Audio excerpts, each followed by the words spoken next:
Hello everybody, welcome to today's EAZA Animal Welfare Webinar.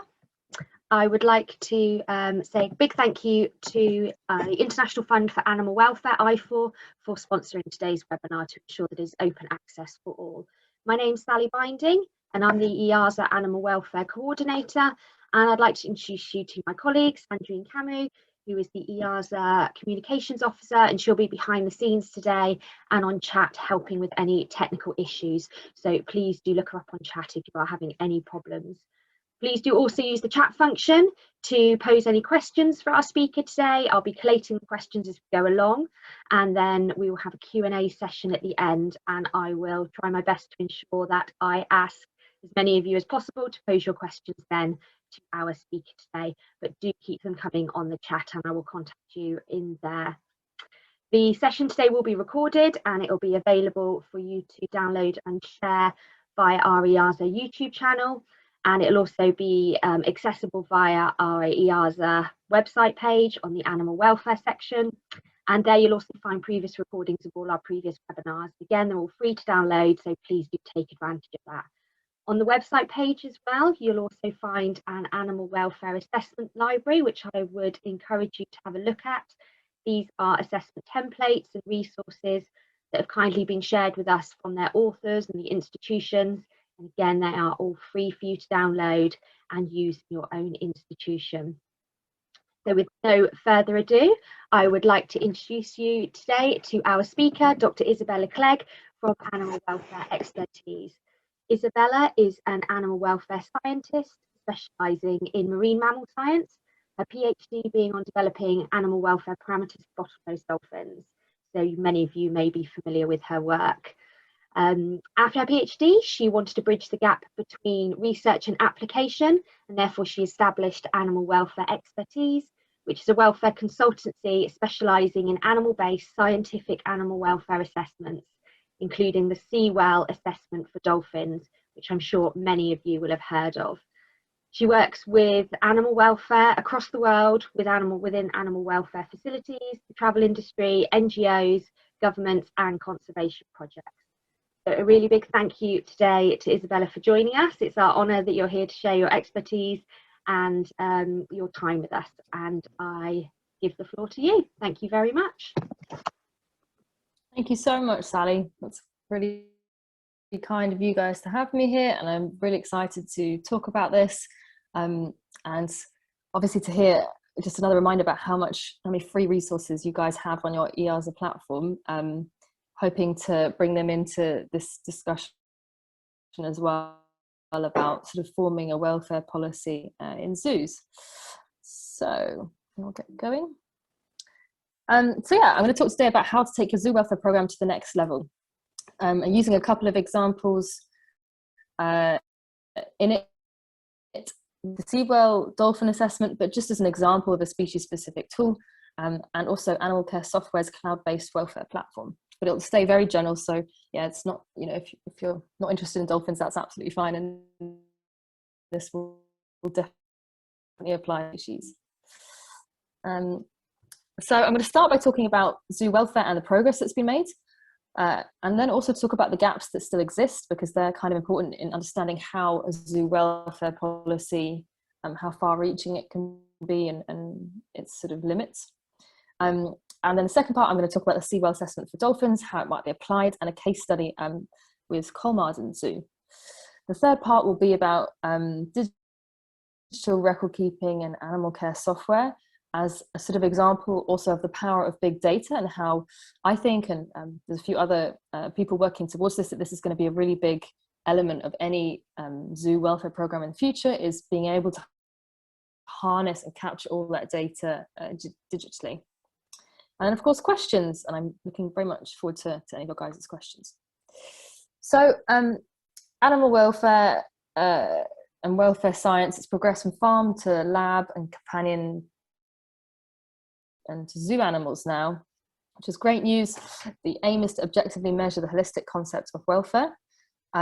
We aim to assess positive as well as negative states. That's kind of a difference from the past, where we were just looking at the absence of suffering. Now we're looking at promoting positive states as well, which is a different thing. And animal-based measures, for example, the behavior or the disease or the body condition of an animal, are more accurate in terms of animal welfare, but less practical. And then you've got these resource-based measures, so the pool size, the enclosure size, the diets, anything you give to the animal, the inputs, are less accurate for individual animal welfare, but often more practical and able to be largely or widely applied. Always important to mention the definition and sort of what I guess I base my work on. So traditionally there were 3 definitions of welfare. You've got the health one, natural behavior, or the feelings-based approach. And as many of you probably know or have heard on these welfare webinars, the commonly used these days. There's still other people that use different definitions, but the feelings-based definition says that welfare is only impacted if emotions are affected. And this is a diagram that can sort of graphically show that kind of a feelings-based definition. You've got the positive side where you've got shorter term emotions which make up longer term affective states. You can also, an animal obviously has negative emotions, negative affective states. We don't want to completely eliminate this. It's just that as people responsible for animals, we want the overall tilt of the balance to be in the positive sense. And that's the sort of definition that we go for. Welfare is the balance between positive and negative affective states. So how are welfare assessments put together? We originally were working from the 5 freedoms model, which again progressed to the 5 domains of welfare, which again was to incorporate those positive states, not just the absence of suffering, but the positive as well. And again, you probably are aware of WAZA's this graphic from them, which is based on Mella and Beausoleil's 5 freedoms model. And we had Naya Beausoleil also talk about this a couple of weeks ago, which was awesome. And hopefully, you've got a good understanding of what this means. But you've got the 4 physical and functional domains, as you can see at the top there. Meeting all those positive elements of each of those domains will mean that you're then meeting also the mental domain. And that leads to the overall welfare status. So what are welfare assessments? These are a set of welfare measures. They can be applied to individuals, groups, or across industries. And you start from individual assessments being the most accurate per individual, but of course also the most time intensive. You have to take a lot of different measures for that one individual, all the way down to industry-wide assessments, which are the least accurate per individual and the least time intensive usually. It's usually an inspector or an assessor coming around, and it takes a day, maybe 2 at the maximum, to collect more sort of population data. However, these levels are all linked. So conducting many individual assessments will allow us to compare between the different groups and facilities and reveal the trends that allow us to set those industry standards. So almost one can't work without the other. And again, this is not just for zoos, this is the structure in farming as well, and lab animals. But how does it look in the zoo? So zoo animal welfare, there has definitely been a massive progression in the amount of research going on. You can see on this graph from Hosey et al. That this is the number of publications over the years, and you can see it rising really, really fast. However, we're still definitely focusing on mammals and charismatic megafauna. And I'm definitely guilty of this, having studied dolphins. So sorry about that for not contributing to the beetles and ants of the world. But it does make a difference, and it's something to think of when you're talking about the whole zoo-wide animal welfare, that really our knowledge and our understanding is based on just a few species. But we can do our best to cover them all, and I'll hopefully explain why. So in terms of zoo animal assessments, what's out there at the moment? So for individual animals, you've got some great examples for elephants, for example, from the University of Newcastle University. For the cetaceans, dolphins, and others, you've got the Seawall Assessment. There's EAZA assessments too. This is just a few examples of of some of them. There's definitely more at the group level. So you've got this welfare quality framework for farm animals that has been applied to a few zoo species, which is exciting at the group level. And as you can see, this is kind of for those species that you keep in larger groups, where it's less practical to do an assessment on one animal at a time. And then you've got facility-wide assessments. So yeah, a couple of zoos have developed their own. Zoos Vic have one, which I'm going to talk a bit about, and Sally's talked about on the EAZA platform before. And you've got also industry-wide assessments from EAZA, EAZA, of course, I should have put that one in there. But also I wanted to mention here, you've got some travel industry players. So ABTA from the UK, STA Travel, there's a big one in the Netherlands, which I've now forgotten the name of, the equivalent of ABTA, like the industry body for travel agents, who are developing their own set of kind of a welfare audit that they want their travel companies to adhere to. So yeah, lots of players in the game. As I said before, the individual level assessments are necessary to make these industry-wide standards. And so, for example, the elephant assessments here have fed into EAZA's model. And the Citation welfare assessment, to some extent, has also advised the EAZA, which should be coming soon. And now we've also got digital platforms, either software or cloud-based platforms. So for example, AnimalCare Software, Orca, Zims, and again, coming out with their own animal welfare assessments. Again, I'll talk about this later, but just to add another layer to it. So the gaps in zoo welfare assessment, there's all this progress, but surely there's some gaps.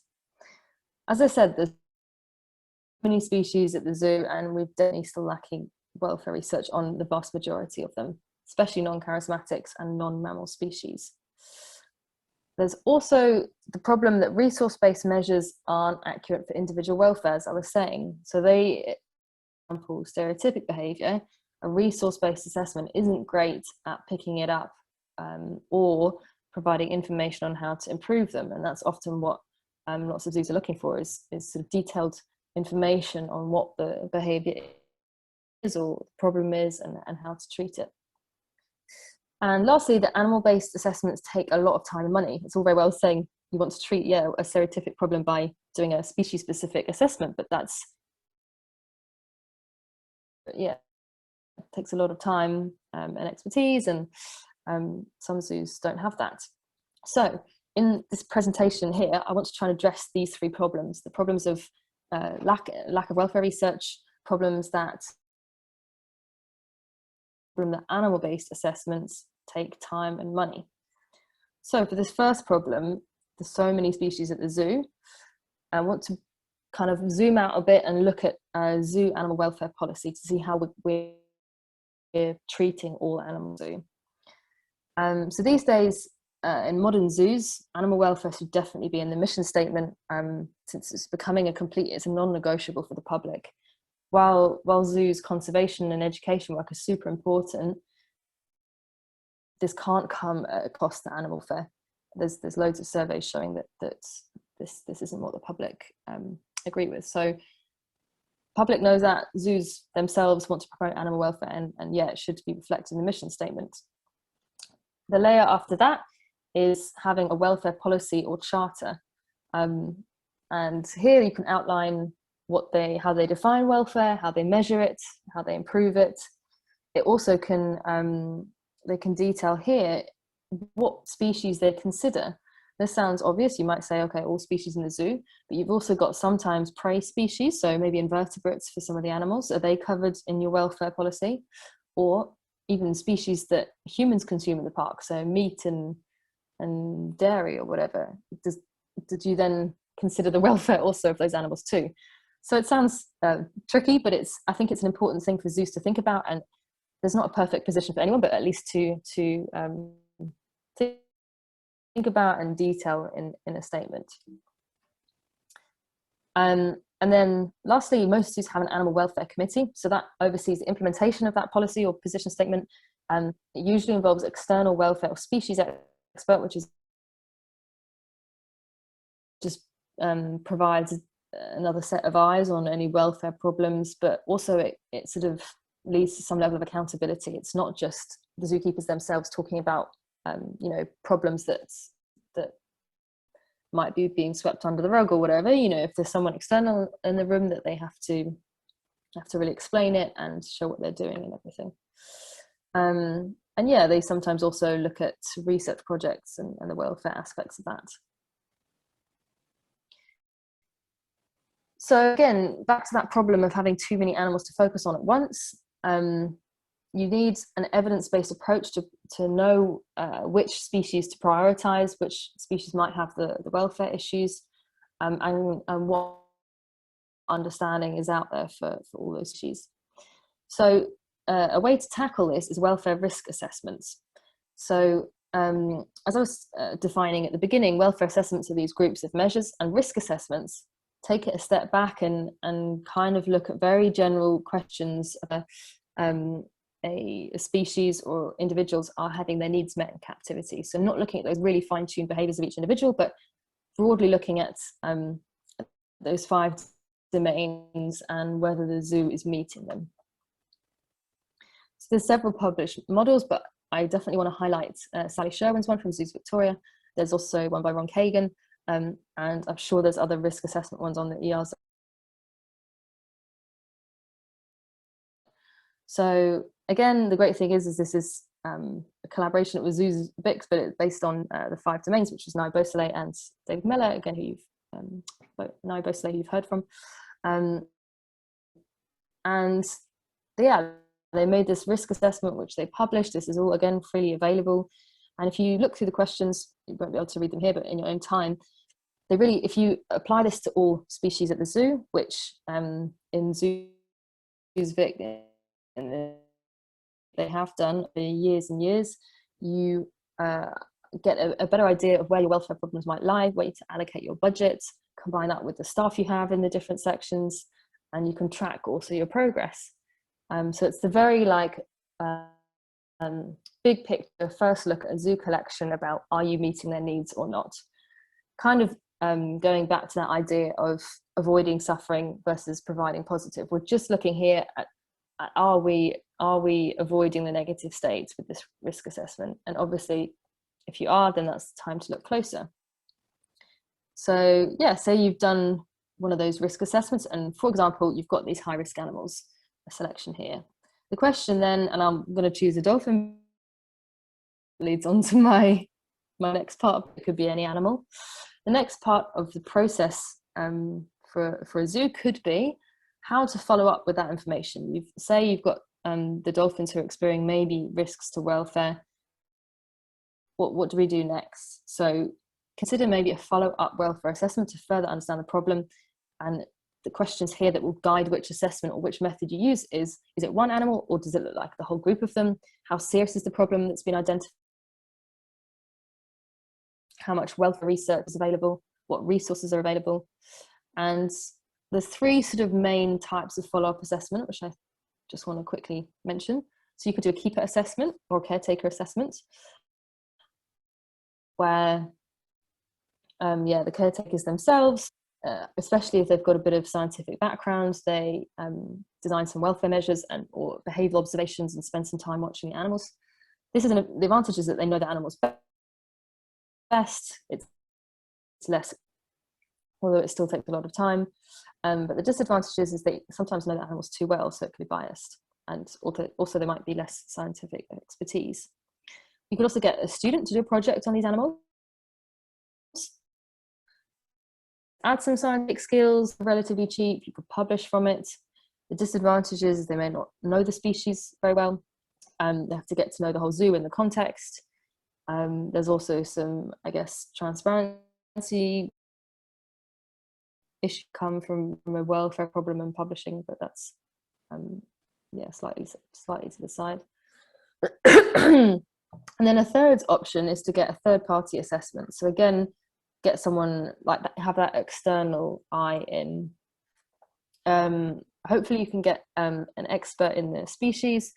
it's more objective, it should be scientific, they could publish from it. The disadvantage is that it's more expensive, and again, they have to get to know your zoo context. So there's options definitely for following up on a welfare problem. I'm going to talk here next about this third-party assessment approach using the Seawall Assessment that I and co-authors developed. But yeah, just bear in mind that there's lots of other ways to do it. So the Citation Welfare Assessment, this was developed for bottlenose dolphins in 2013 in 3 US facilities. Open system just means netted off lagoons, as opposed to the, I guess, the concrete artificial tank.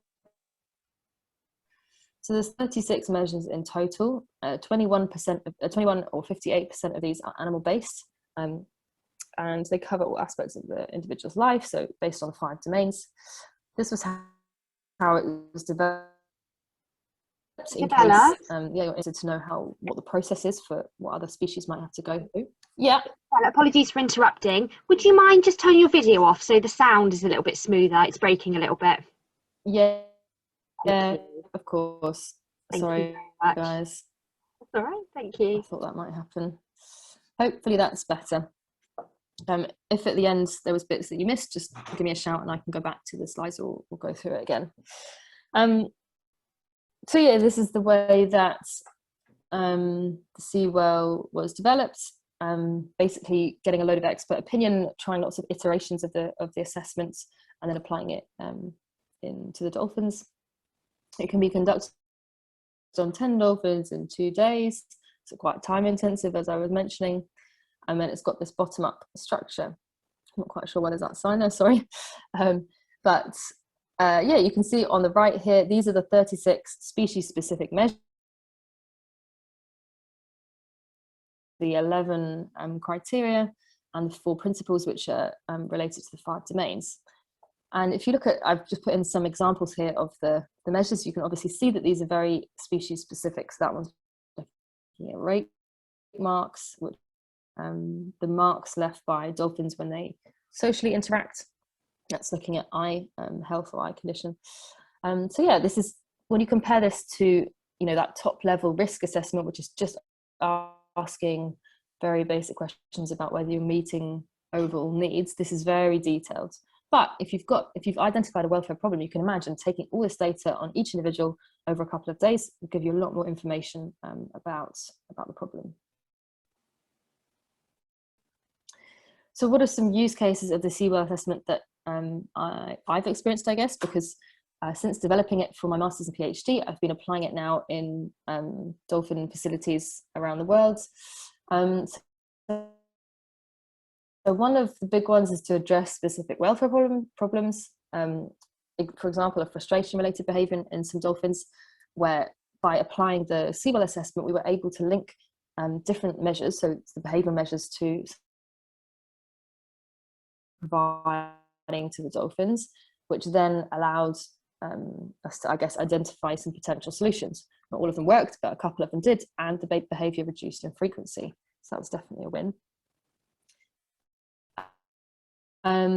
Another use case is the impact of environmental changes. This is quite a big one. So, for example, I've been working with the Beluga Sanctuary Project, who have moved some beluga whales who used to be up there. That was a photo of them in China. They moved them to Iceland, to a sanctuary-style environment. By sanctuary, it just means a larger sea pen where there's no longer going to be breeding. And with the Seawall assessment, we applied it in China before they left. We then applied it in the land-based pool that they arrived in and spent a year in when they got to Iceland. And then we've also been applying it repeated times in the bay. And obviously the idea is to compare their welfare scores at different levels of their adaptation.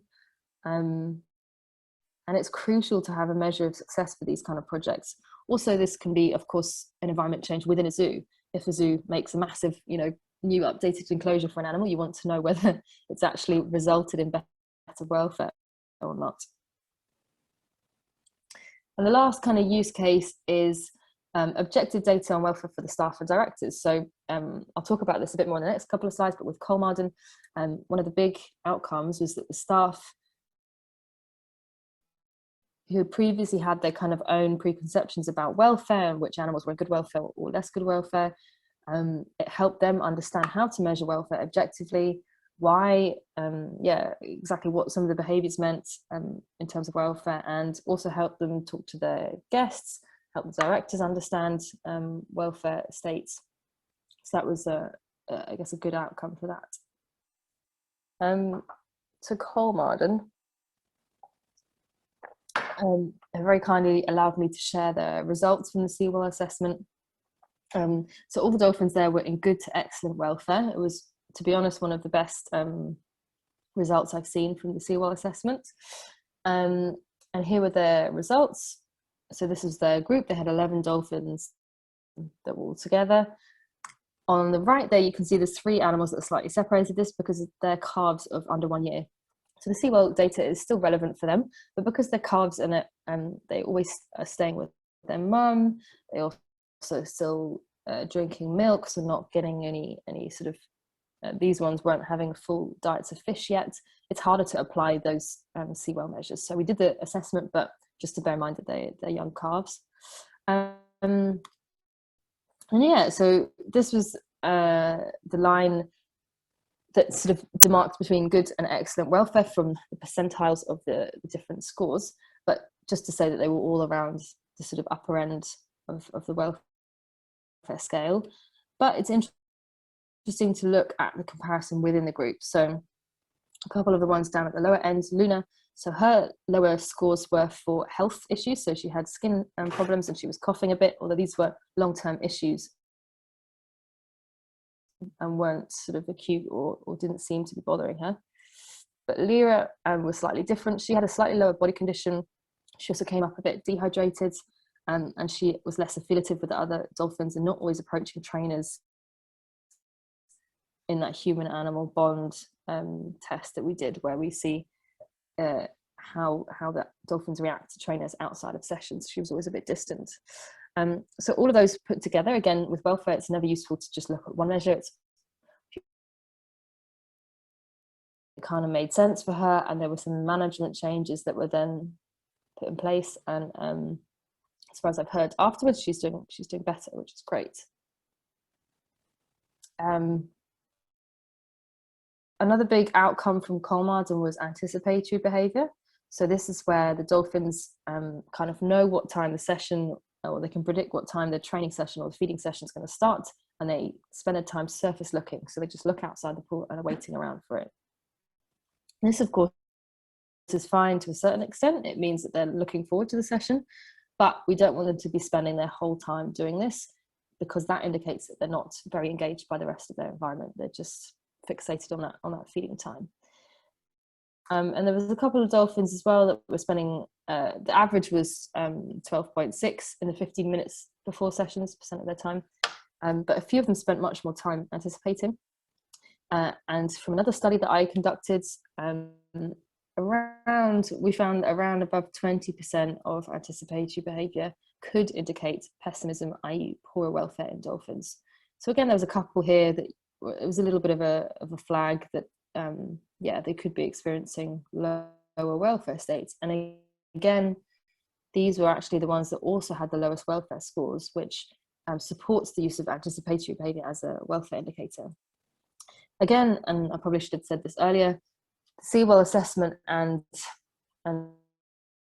really kind of all welfare research on animals is still in its infancy and in very initial stages. So yes, we're basing this on the studies that are available, but still this is only done on a few groups, a few like small sample population relative to sort of normal studies where they do on thousands of animals, normal medical studies or whatever. So it's useful information and it's good to look at things objectively, but bear in mind that we're still learning all this stuff about animal welfare. So not to take it, always to take it with a pinch of salt. So as maybe I've shown a bit by that data from Colmarden, but animal welfare assessments take time. They're really useful, but they definitely take time to conduct. And as I said at the beginning, while the Seawall is definitely for dolphin species, the same kinds of issues and use cases as well, the benefits would apply to other species specific assessments. So yeah, they're a great way to understand a welfare problem, but it definitely takes time. And this is where I want to bring in the benefits of the digital age. So storing data and taking data in big quantities or bigger quantities than we were previously able to. So there's several different platforms that do this with different benefits. Here I'm going to discuss AnimalCare Software's templates because I've been involved in helping them develop the welfare side of things, but there's plenty of, or at least a couple of other ones that are also looking at welfare assessment. So what is the all animal welfare template from AnimalCare Software? So this is an evidence-based group of 16 welfare measures that can be applied to any species. So we developed it using the latest science that I went through at the beginning. It also includes animal-based measures as the most accurate way to measure welfare. So as I've been talking about in this presentation, the animal-based measures are the ones that take time. So by capturing them using this digital platform, it really is saving a lot of time than would be usually spent by getting a pen and paper and taking this again and again. What I really like about this platform, it's customizable. Users can add their own measures even on the welfare template specific to their animals. So the welfare template gives you a set of these 16, but you can then add some whichever ones on that you'd like. You can change the frequency of the measures. It's super practical. They're all very simple to score. They've got all the instructions written next to them, videos, photos as well. And the data can be collected as part of daily husbandry routine. It's not too much additional work. Lots of it you guys would take anyway. So in the future, we're looking at, so we've got the individual assessments up there, which are applicable to all species. The group welfare assessment is just about to come online. And then the next step is also to get some species-specific welfare templates up there. So some example measures of this welfare template. Again, you've got, for example, a body condition score, which is in the nutrition one. I just showed you this before. This is what the dolphin one looks like, but we've done the same categories for other animals. An example in the environment one is the provision of enrichment. So it asks you to note down whether enrichment was provided and the engagement of the animal, which is scored on a 5-point score like this. Physical health, an example is new lesions. So any new wounds that you see on the animal, you can upload photos to store there as well. Behavior is looking at abnormal repetitive behavior. So asking how much you've noticed for that individual animal over the day. And then as before, so these are the 4 domains. By including measures, we are hopefully addressing the 5th domain of mental state. And this is what it looks like. I've included a few screenshots in a video here. At the end, I'm going to show you a link to a demo site, how you can log on to AnimalCare Software yourself and have a play around with this, and a free coupon code so that you can get a free trial. So don't worry too much if you can't really see this, but just to show you the layout, this is the measurements are all set how frequently they're done. This is the instructions for scoring. This is another view where you can put in, for example, a goal for each of the welfare measurements. So for example, the foods you offer to the animal and the food that's left, you can put in a goal. Body condition, you can have a goal in there. Enclosure access.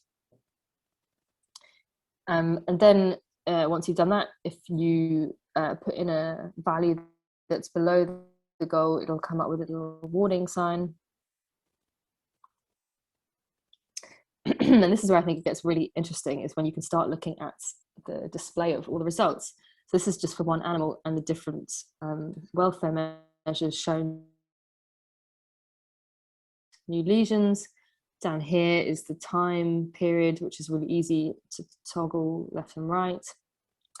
And then even better is when you can put 2 or more, however many you want, welfare measures together, and it just pops them on the same graph so that you can see if there's any kinds of any kinds of a correlation between the measures. So we made up a demo data set for this, but this was the foods left or refused by the animal. I think this is a dolphin as well.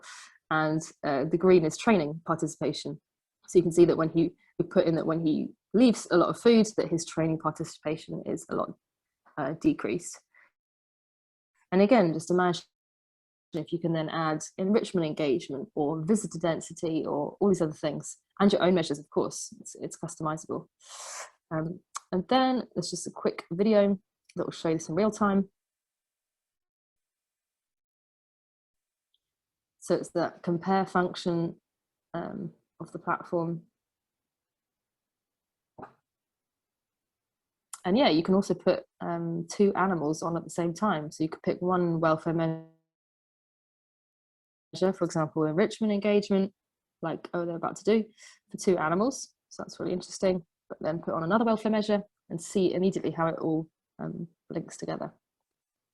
So it's really powerful. I mean, obviously, it's based on needing, and this is just a spider diagram if that's if you prefer to look at it that way.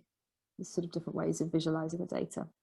But what I was going to say is that it's a really powerful tool, obviously based on the data that's put in. So of course there is some effort from the keepers and caretakers to put in the data every day and to make sure that they're taking it as accurately as possible. But if you can do that, then you've literally got all these questions at your fingertips that you can ask and start investigating. So yeah, it's really exciting.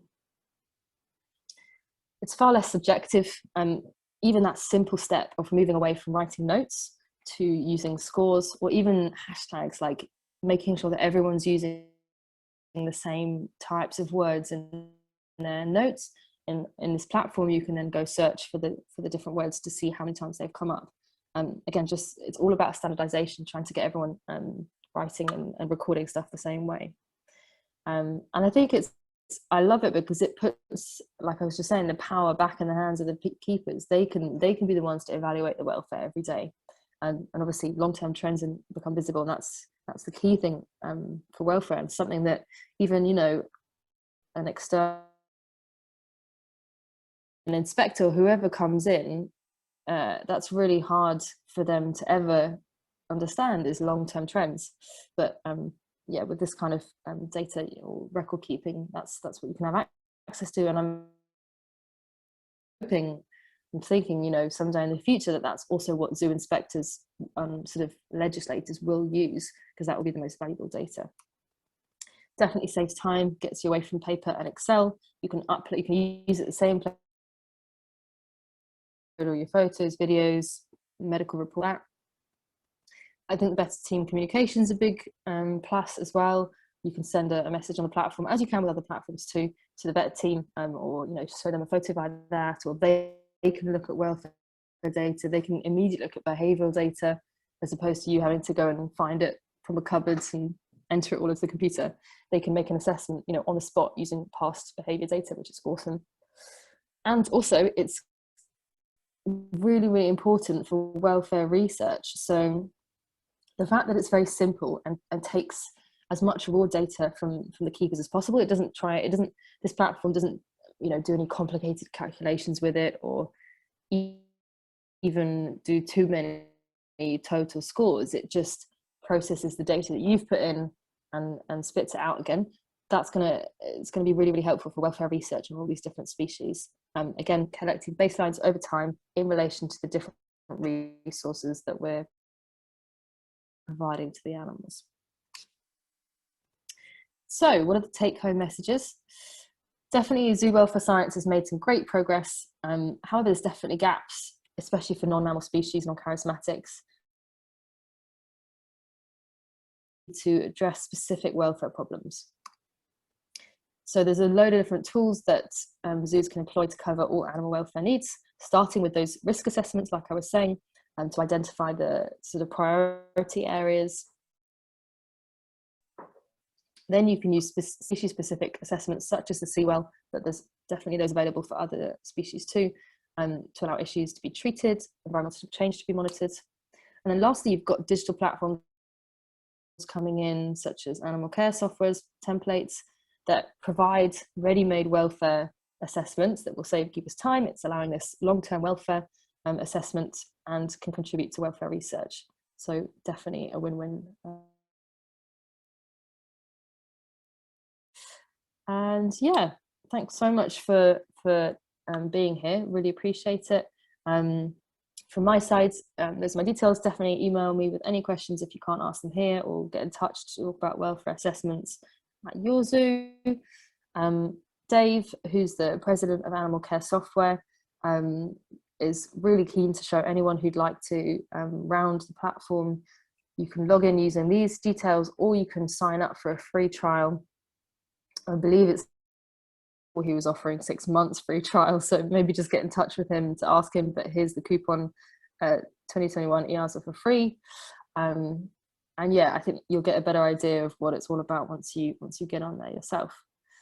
And thanks very much.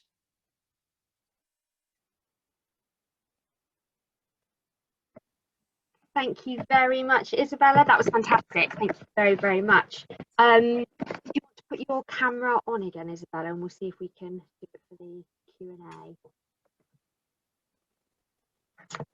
So thank you to those of you who posted questions. I will do my best to get to everybody, and apologies if we don't get round to everybody during the time. So I would like to take the first question from Deborah, please. If I could ask you to unmute yourself and ask your question to Isabella. Yes, hello Sally, thank you very much. Hello Isabella, thank you very much too for this presentation.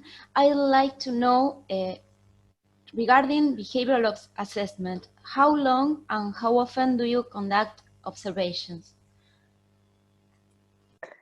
That's a good question, and it really depends on what you want to get out of them. If you want to, for example, publish a paper on the behavioural observations that you take, you have to probably take lots of observations over a long period of time. I think this is a very rough estimate, but I know people always want to know. If you want to publish a paper, you could have to have at least something like 20 hours or 30 hours of behaviour on each individual. So that kind of gives you an idea of what it takes to be certain that a certain behaviour is happening in a certain circumstance. If you want it just for your own, as a keeper or a caretaker, just to understand a problem better, I would suggest a couple of times, at least a week on that animal, maybe for 5 minutes or 10 minutes, however much you can do. And that will definitely, again, over time, that will give you a much better idea of what the animal's doing. And again, the context in which it's doing the behaviour. So making sure you're always writing down, you know, is it before or after feeding? Are there lots of visitors? Has it got enrichment? But yeah, hopefully that helps. Yes, of course. Thank you. Thank you very much. And the next question, I apologise for my pronunciations. I will get this wrong. João Pedro Morales, did I pronounce that right? If you could unmute yourself, please. Yes, wasn't that bad. Thank you. Hello. You're very kind. Hello to everyone that is hearing us today. Thank you very much for your presentation. It was very interesting, and thank you for showing us all of this. My question is, you mentioned the case of the 2 belugas that were moved from China to Iceland. And you said the assessment was done of their welfare when they were in China, and then after they were moved to the Icelandic facility, both the indoor pool and the bay. Do you know was the outcome of the whole operation, if their welfare improved or not? Yeah, sadly I can't talk about the individual results. They're kind of waiting till they've got enough of a welfare set. They want at least, I think, 4 or 5 assessments before they're going to publish it all. However, I think it's not, and as they've posted themselves, it's an adaptation process. You know, those animals didn't just go from, you know, terrible welfare to good welfare. It's not as simple as that. So you can imagine that having that massive environment change, going out into the bay and now back indoors again, that it's definitely taking time for them to get used to their environment. So that's largely what the welfare assessments will show, but we're definitely going to wait until we've got repeated assessments out in the bay to be able to say for sure that as opposed to other things. Yeah, okay, thank you very much. Okay. Thank you very much. And I have a question here someone would like me to ask it on their behalf. They said, how would you respond to those who say that resource-based measures are invalid when included in assessments? It's a good question. I would say that Hello. it's not entirely true, because you can have some resource-based measures for some species that are very valid just because of for example, the natural behavior of that species. So for example, it's a bit of a weird example, for example, mink, who I know that there's lots of research on. We know that their natural behavior includes wanting to have water and a water source to bathe in. So not providing a water source, we know for mink is pretty valid as a welfare measure.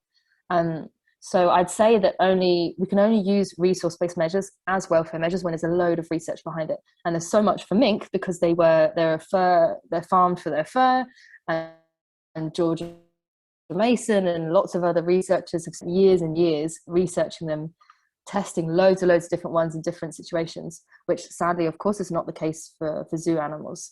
So I'd say, yeah, it's a good point. Be cautious when using resource-based measures. A load of research that says, okay, when we provide this resource, then this welfare outcome happens. Thank you very much. And now I'd like to ask Hamza, please unmute yourself and ask your question to Isabella. Okay. First of all, it is a very nice meeting, good presentation. My question is that many people do not take care about animal welfare issues when during transportation. How we improve? Sorry, sorry, could you repeat your question? Yes, my question is that many people do not take care animal welfare when during transportation. What is your assessment on this topic? On this my question. It's a really good point. One thing I would say is that if we can, we should use transports as a situation to understand more about animal welfare, in terms of understanding what the negative welfare indicators are. I agree with you that it's a stressful time, and sometimes not enough is done for the animals. So first of all, let's take objective data, because that will help us understand what exactly are the things about the transport that's causing stress or negative emotions, and then that should help improve practice, I hope. Okay. Second thing is, all poultry, birds and animals transportation time is night time. Is it right or not? Sorry, could you repeat it again? I think it's my internet as well. I say. Sorry, can I just interject there? Sorry, Hamza, it was just one question per person, I'm afraid, because we do have a list.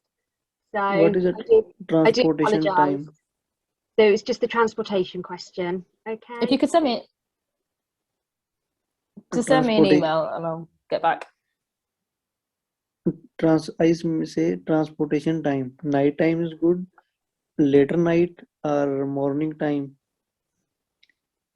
Hamza, if you could please mute yourself. I think it depends on the species. One question on transportation. Thank you. Thank you very much. If I could now move to Gwendolyn Anfray, please. Gwendolyn, if you could kindly unmute yourself. Thank you. Could you hear me?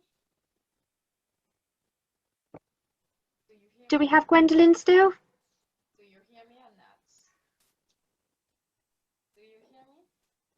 Brendan, I can only just... Do you hear me very now? distant. I can hear you now. Yeah. All right. Oh, yeah. Thank you. Thank you for your presentation. I am in a small zoo and we have very few times for this assessment. I plan to do risk assessment to just figure it out. My question is about software. I didn't know AnimalCare Software. I am not really used to ZIMS software, but I have access to. What are the differences and advantages, disadvantages of these platforms, please? If you have to compare them. Very, very briefly, I would say AnimalCare Software's advantages is it's simple to use and it's customizable. ZIMS Species 360 is that you can connect with other zoos that are collecting the same data, and it's, I think, really good for big species collections. So it's got a wide range of measures for that. It's less customizable though. Orca seems to do really well for aquariums and marine mammal species. It's definitely applicable to other zoo animals as well. And they've got an animal care welfare template. I think it's slightly less customizable and easy to use, but it's very sort of detailed. So maybe I'm biased as well, but I think that for me the simple ones is AnimalCare Software or maybe ZIMS. So it depends if you want to connect with other zoos, I think, collecting the same data. Thank you.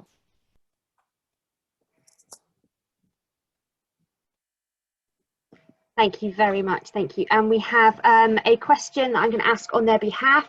They've asked, what is your experience of processes after assessments with regards to, I believe they're talking about, for example, action plans and priorities, etc., etc. Yeah, it's a really, really good question, because in all of this, I'm not like the zoo directors and what money they want to put towards which animals and why, and that can be totally different for many reasons to what the animal welfare assessments show. So that's one thing that I'd say, is that communicating with all the levels of management of the zoo is really important to get them to understand, I guess, what data you've taken, what the outcomes are, and why you need to do this or that or why that's been recommended for a certain species, because ultimately it's not really the keepers that make the decision. Well, most of the time it's the people higher up. Yeah, and in terms of action plans and priorities, as I said, that will depend on the resources. Usually for example, when I do a welfare assessment, I always produce sort of a recommendation report, which has some kind of like easy things to do, some bigger budget stuff to do, hopefully into different categories like pairing with universities, stuff you can do to the environment, stuff you can do.